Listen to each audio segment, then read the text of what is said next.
All right, so we are still going over dividends.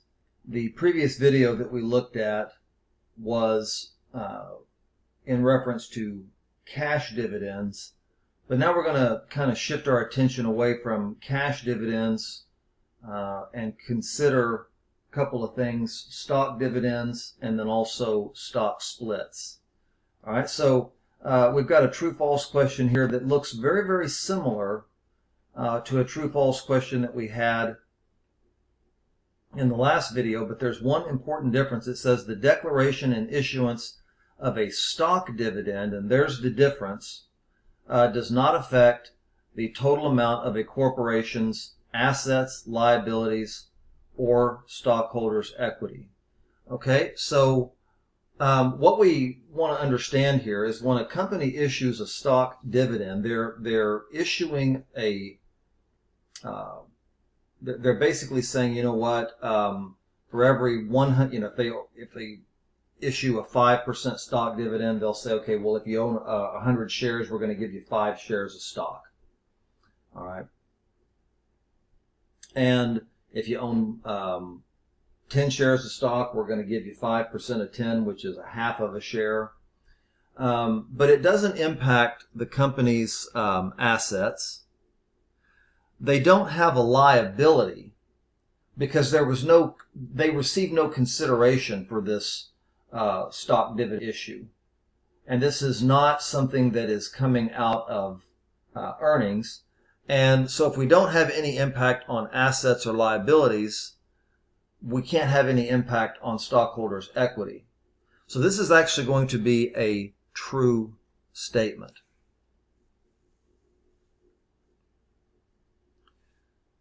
It says here, a stock dividend will increase the number of shares outstanding, but the book value per share will decrease. And is this a true statement or a false statement?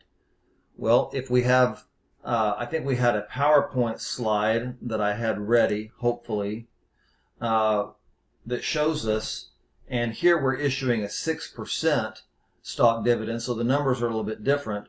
But notice here we had 10,000 shares before. Now we have 10,600. So using the example in our question, if we had 10,000 shares of stock and we issued a 10% stock dividend, we would now have 11,000 shares of stock. Okay. Remember now,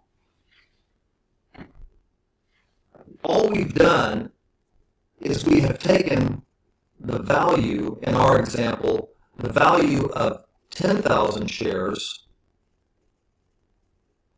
and that same value is now split into 11,000 shares. So the book value is in fact going to decrease. The number of shares went from 10,000 to 11,000, so that's true, and the book value decreasing is also true. So we're going to circle true because it is a true statement. Let's see what we have here. Just kind of slide this down a bit. Okay. All right. Okay. Let's see what we have going on here. All right. So right up here, it says, a company with 100,000 authorized shares of $4 par common stock issued 50,000 shares at $9. Okay, so that's the par value is $4 per share. The actual total price of these shares is $9, and notice that we issued 50,000, not 100,000. Subsequently, the company declared a 2% stock dividend on a date when the market price was $10. Okay? The effect of the declaration and issuance of the stock dividend is to, so let's see what we have here. We are going to do what if we look through our choices? So, with regard to this question, I think what I want to do is I want to go back to the PowerPoint for a moment, and let's just have a little bit of a review, because we had that question before. I actually want to go back to it if I could. Let's see here. It was the first true-false question. And it says here, we said that this statement was true. There's a key word in here also that I didn't really go over. It says the total amount of the stockholders' equity is unchanged. However, the mix does change. So now we've got this question here, and I want to review the PowerPoint slide that kind of goes along with this. It says a stock dividend affects stockholders' equity mix, but not the overall total. That's why that previous true-false question, true statement. Let's look at what it says after this. It says specifically the amount of the stock dividend is transferred from retained earnings to paid-in capital. Well, with that information, we should be able to answer this question. So if we're transferring the amount of the stock dividend, in fact, if we look at this, we don't even have to consider any of these numbers up here, do we? If we're transferring the value of the dividend from retained earnings, we are going to be decreasing retained earnings because we're removing part of retained earnings. So we can eliminate choices B and C immediately. Choices A and D says decrease retained earnings, and choice D says decrease retained earnings. So these are both possibilities. Okay. Increase common stock and increase paid-in capital, and increase common stock and decrease paid-in capital. Well, here's the thing. When we increase in common stock, we are increasing paid-in capital. Transferred from retained earnings to paid-in capital. These are essentially, for our purposes,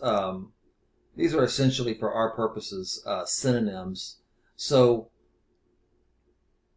choice A is going to be the correct answer. We're going to transfer it from retained earnings, so a decrease in retained earnings and an increase in the other component, common stock, paid-in capital, of the stockholders' equity section of the balance sheet. Therefore, our answer is going to be choice A. All right. Let's look at what we have here. It says a company with 100,000 authorized shares of $4 par common stock issued 40,000 shares at $8 a piece. Subsequently, the company declared a 4% stock dividend on a date when the market price was $12. Okay. It says, what is the amount transferred from retained retained earnings account to paid-in capital accounts as a result of the stock dividend? All right. So we're probably going to want to bring our calculator over here. Look at this. Yeah, let's move that up right about there. So very important, we have 40,000 shares that have actually been issued. And these are the number of shares that we are going to need to find our answer. So let's go ahead and put that down right here. Rule against showing your work on a multiple choice question. We also know that we're going to need this 4% stock dividend. So I'm going to go ahead and apply that now. Whoops, well, I did something wrong. 40,000 times 0.04 equals, okay, that's better, times 0.04, 4%, okay, and that's going to give us 1,600, but we have to take this 1,600 and multiply it by the market price per share, which is $12.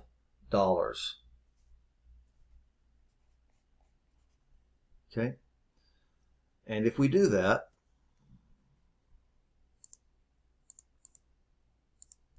we find that the amount transferred from retained earnings to paid-in capital accounts as a result of the stock dividend is equal to $19,200, which just so happens to be choice B. So very, very important that we make sure that we recall, or that we know, that whenever we're going to pay a stock dividend, we're going to use the number of shares that are issued. We're going to need this percentage, and we're also going to need to know what the market price is per share. That's very, very important that we get those three things correct. We can probably figure out this pretty easily. Issued shares, the percentage of the stock price. We want to make sure that we don't use the issued price of $8. We want to use the current market price of $12 to make this determination.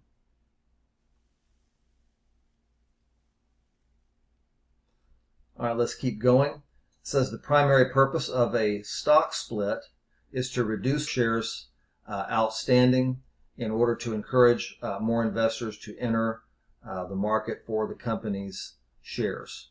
Okay, so we've pivoted here from stock dividends to stock splits. Well, part of this statement is true, and part of it is not true. So this part here about encourage more investors to enter the market for the company's shares, that's a true story.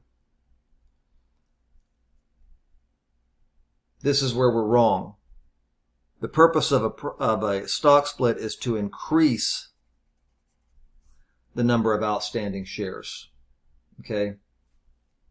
And what that's going to do is that's going to drive the price down and make it more affordable. Okay? And then even if if you're a current stockholder, you might say, well, I don't want that to happen. I've got, my shares are not worth as much. Well, that may be true, but you have your overall value has not changed. And if we're attracting more investors, then the price of your stock is probably going to appreciate more quickly. All right, let's see here. Another true-false question. It says, a corporation has 10,000 shares of $100 par stock outstanding. If the corporation issues a 5-for-1 stock split, the number of shares outstanding after the split will be 40,000. Well, what we have to do here is some very basic math, just a little bit of basic multiplication. We've got 10,000 shares times 5 is 50,000 shares. Well, it's not going to be 40,000. It's going to be 50,000. So this is also, let's see here. Now we didn't answer, I didn't circle this one up here, did I? I didn't. So both of these answers were in fact false. Okay. Next question says, a corporation has 50,000 shares of $25 par stock outstanding. Okay. If the corporation issues a 3-for-1 stock split, the number of shares outstanding after the split will be, well, we had 50,000. We just simply multiply it by 3, 150,000, and that matches up with answer choice A. That is the answer. It doesn't get much simpler than that. Okay. Couple more questions, maybe, is that right? A couple more? Yeah, a couple more questions and then we'll, I think, be done with this. We'll move on to something else. All right, So it says here, a corporation has 50,000 shares of $28 par stock outstanding that has a current market value of $150 per share. If the corporation issues a 4-for-1 stock split, the market value of the stock will fall to approximately, well, now we're still going to need our calculator, but we're not going to be doing any multiplication. What we need here, we don't need this 50,000 shares. We don't need the $28 par value, but we do need the market value of 150. But this time we're going to recalculate the market value of the stock. So it is going to go down. So we're going to divide by 4. And we're going to come up with $37.50, which happens to match choice C.